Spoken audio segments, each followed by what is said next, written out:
Mesdames et Messieurs les chefs d'État et de gouvernement, Madame la Présidente de la Commission de l'Union africaine, Son Excellence Madame Nkosazana Dlamini Zuma, Excellences, membres corps diplomatique, Monsieur le Président de Palestine, Monsieur Son Excellence Mohamed Abbas, Mesdames et Messieurs, je suis très honoré de participer une nouvelle fois au sommet annuel de l'Union africaine à Addis Ababa, comme c'est la dernière que je le ferai en tant que Segretario Generale de l'ONU.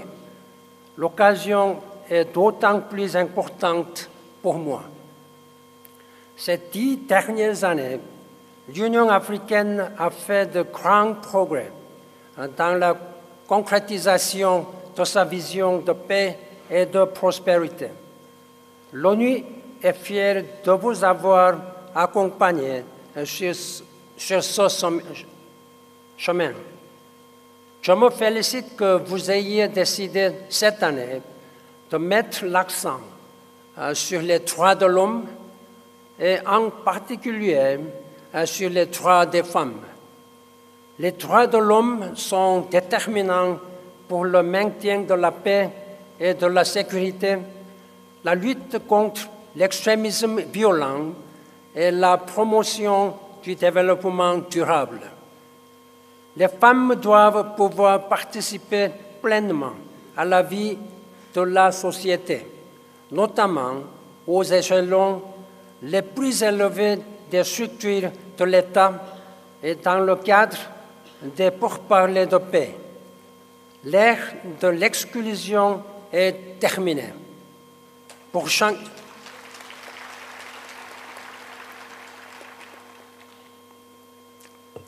changer la dynamique, il faut investir résolument dans l'autonomisation des femmes et l'élargissement des perspectives qui leur sont ouvertes.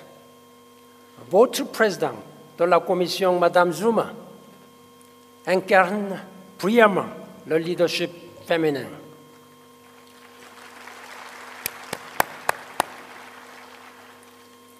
Excellencies, Heads of State and Government, Honorable Ministers, distinguished delegates, ladies and gentlemen, the African Union has made a number of vital commitments on human rights and women's rights, including the Maputo Protocol on the rights of women, the African Charter on Democracy, Elections and Governance, and the protocol creating the African Court on Human and People's Rights.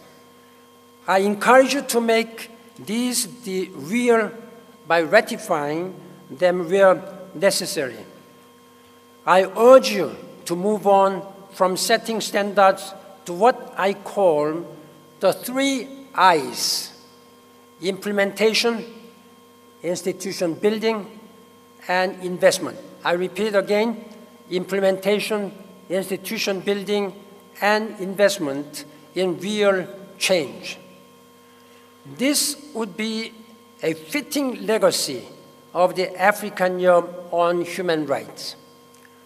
The AU Commission of Inquiry on South Sudan was a particularly significant step. I urge all parties to act on its recommendations and to make a greater use of these inquiries to address abuses. The trial of Apre in Senegal is a landmark for African justice. African governments were instrumental in establishing the International Criminal Court, the ultimate guarantor of accountability for the victims of war crimes and crimes against humanity. The ICC is an ally for African victims of these most heinous crimes. I commend those nations that are actively supporting the court's vital work and urge all to maintain their commitment to the Rome Statute. Strengthening the court will ensure accountability for victims in Africa and around the world, who stand by while civilians are slaughtered in their name must be held responsible. I'm particularly concerned that leaders in South Sudan have again failed to meet the deadline to form a transitional government. Instead of enjoying the fruits of independence, their people have endured more than 2 years of unimaginable suffering. In Burundi, I welcome your proposal to deploy human rights observers and to establish a prevention and protection mission. This crisis requires the most serious and urgent commitment from all of us. I applaud you for taking collective responsibility and acting decisively. The United Nations stands ready to support your efforts. As the Universal Declaration says, everyone, without distinction of any kind, is entitled to human rights. Peace and security, development, and human rights are won only when we commit to protecting the rights of others, regardless of their color, religion, ethnicity, political beliefs, sexual orientation, gender, age, disability, or other distinctions. This continent has endured discrimination of the worst kind. My dream is that Africa will provide a shining example to the world of tolerance, understanding, and respect for human rights. Mesdames et Messieurs, les accords historiques conclus l'an dernier portant sur le programme de développement durable et les changements climatiques à Paris représentent une victoire pour tous les habitants de la planète et pour la planète elle-même. Il n'aurait pas pu être conclu sans la participation constructive des États d'Afrique.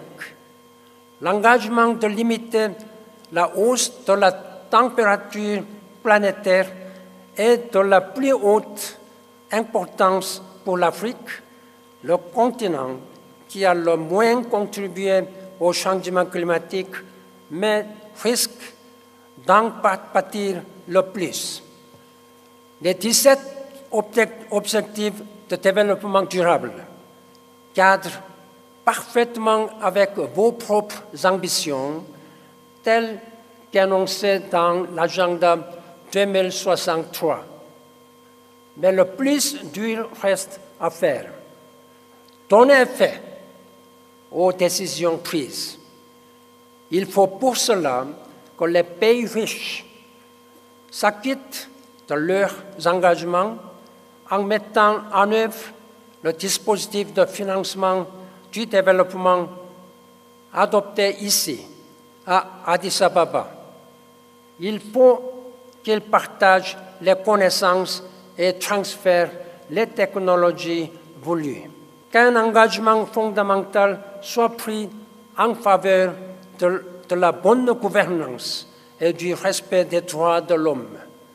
Cet engagement, nous l'avons vu se manifester lorsqu'il a fallu endiguer l'épidémie d'Ebola l'an dernier. Le peuple et les pouvoirs publics des pays touchés ont su faire ce qu'il fallait. Les présidents Condé, Koroma et Johnson Sirleaf ont fait preuve d'une remarquable sagesse politique. Merci beaucoup.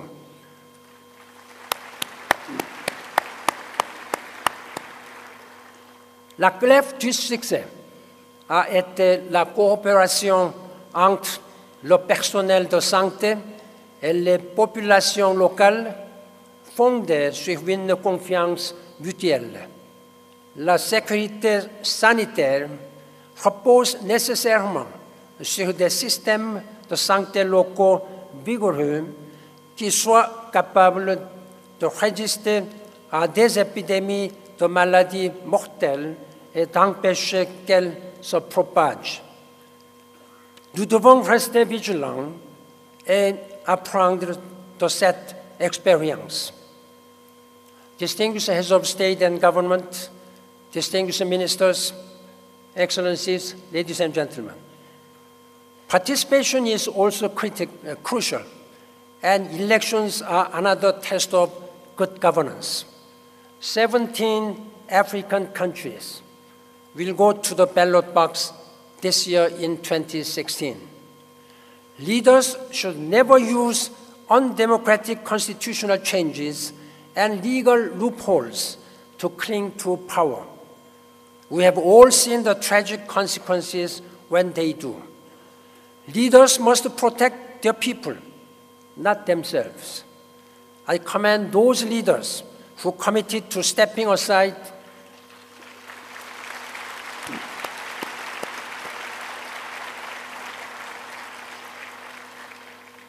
and respect constitutional term limits. I call on all to follow their example.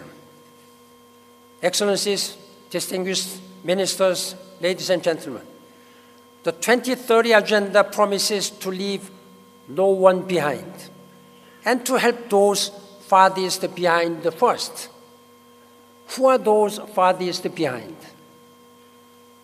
There are more than 100 million people who are displaced, dispossessed, and in humanitarian crisis.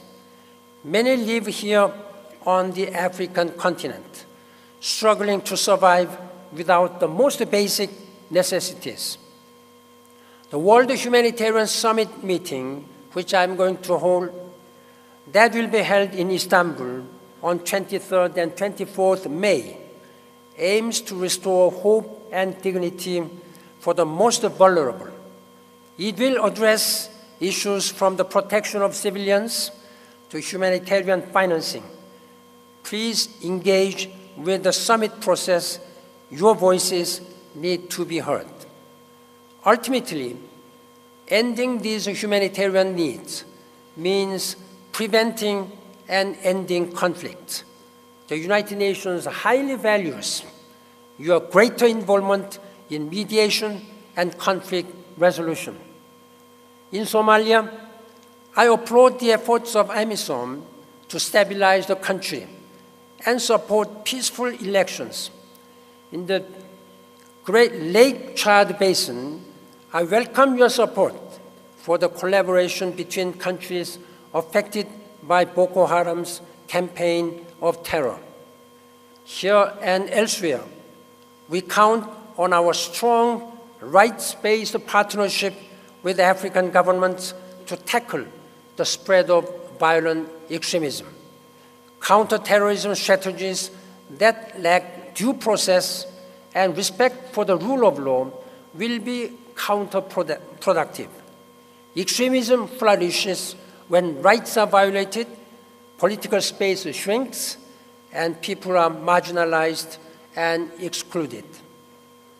Excellences, Mesdames et Messieurs, enfin et surtout, je voudrais vous remercier de votre appui inébranlable aux opérations de maintien de la paix des Nations Unies. L'élaboration du cadre commun ONU-Union africaine pour un partenariat renforcé en matière de paix et de sécurité sera achevée cette année. Par intermédiaire du Bureau des Nations Unies auprès de l'Union africaine, nous travaillons déjà en étroite collaboration avec vous dans le domaine de la prévention des conflits, de la médiation et des opérations de paix. Nous sommes déterminés à renforcer ce partenariat, tandis que les États membres étudient les moyens de financer les opérations d'appui à la paix menées par l'Union africaine sur l'autorisation du Conseil de sécurité de l'ONU. Les contingents africains sont l'épine dorsale de nos opérations de paix. Ils doivent être des modèles de respect des droits de l'homme. Excellencies, distinguished heads of state and government, ladies and gentlemen, dialogue between our two security councils, our respective secretariats, and troop and police contributing countries is critical. And there must be a common understanding of the human rights standards under which peace and security operations are carried out. I encourage everyone involved to build awareness and capacity from the start. We are all deeply ashamed and horrified over the damage that has been done when peacekeepers exploit and abuse vulnerable people. The appalling acts of few undermine the dedicated work of many. The UN has a zero-tolerance policy on sexual abuse and exploitation. We must all work together to ensure accountability and transparency. Mr. Chairman of the African Union, Excellencies, distinguished heads of state and government, honorable ministers, Excellencies, ladies and gentlemen. This is my last visit as Secretary General of the United Nations to the African Union Summit in Addis Ababa. It is a very meaningful moment and sentimental moment for me. Addis Ababa is one of the 3 cities in the world I have visited most often as Secretary General. It has been an enormous privilege and honor for me to work with the people, the governments, and the African leaders over the past 9 years. I will continue until the end of my term this December. I have traveled during the last 9 years, almost every country on the continent. But I'm leaving some countries still left, but I'll try to visit and meet countless inspiring African leaders and citizens. There are too many to mention, but a few stand out in my memory. In the Democratic Republic of the Congo, I was moved by Dr. Denis Mukwege and his work at the Panzi Hospital to rescue women victims of terrible sexual crimes. When Ebola struck, I was impressed by the health workers who volunteered to risk their own lives for their communities. While the world was running away from the virus, they rushed in to help. I particularly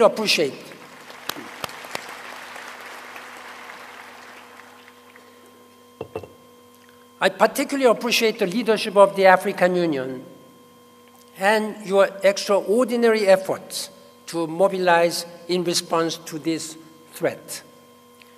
I will always be proud of standing with Archbishop Desmond Tutu to denounce all forms of discrimination, and I will cherish in my heart the tributes the world paid to the late President Nelson Mandela. Madiba